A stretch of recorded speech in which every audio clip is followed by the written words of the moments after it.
Their comeback win over Spurs, Chelsea move into second. Are Chelsea true Premier League contenders?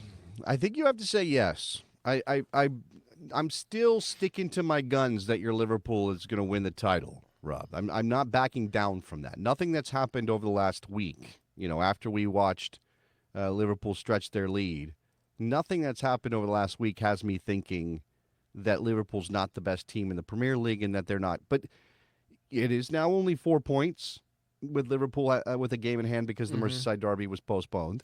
It could be 7, again, very soon. I kind of hope not because Fulham is next on Liverpool's fixture list. So, yeah.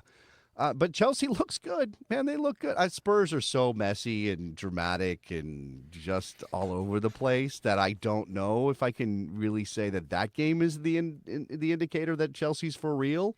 But I'd say a better indicator that Chelsea's for real is that they have not lost since Halloween. They have 2 losses on the year. One's to Newcastle, one's to Liverpool. They're on a run. Been a while. They're on a run. Will it stay this way? And they're going to have a blip. Everybody has a blip. Does their blip keep them from catching Liverpool? That's the question that I have. And obviously, it's not impossible to imagine that Arsenal figures out how to climb back into this thing in a real way. And I don't know that anybody should count out City despite their big blip. If they have another one, they're done. But if City goes on a run, which I don't know that the draw against Palace is great, right? That's not a confidence-building result for City. I don't know. It's interesting. I still think Liverpool wins it, but it'd be wrong to say that Chelsea's not a contender.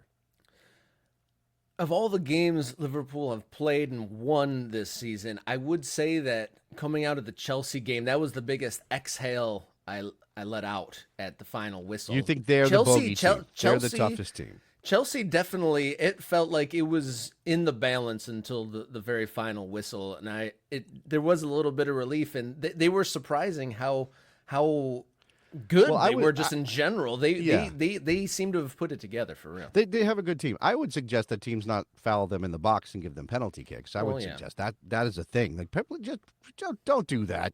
I mean, both of those, by the way, both of those are just very dumb penalties to concede. Why are you leaving your feet in the box in that manner to give up that first one? And then the second one, it's just, he's going to try to stop on the ball and force contact. What are you doing? What are we doing here? But Cole Palmer scores goals. He scores them from the spot. He scores them from open play. He sets them up. He might be on his way to Player of the Year if Mo Salah doesn't continue his form.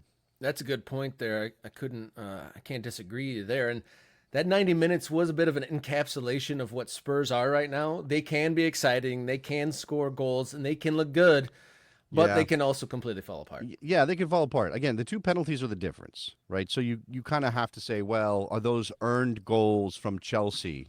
Not from open play, they're not. So how do you kind of judge Spurs in regards to those 2 goals? If they don't give up one of them, they get a point. If they don't give up both of them, they could have won that game. And I'll say that, saying also that Son was pretty wasteful, scores in added time, but he was pretty wasteful for much of that game. And if he just is a little bit sharper, it could have been 3-0 or it could have been 3-something. Sancho scores early, but it could have been 3-something at halftime for Spurs, and then maybe you feel a lot more confident holding on to that.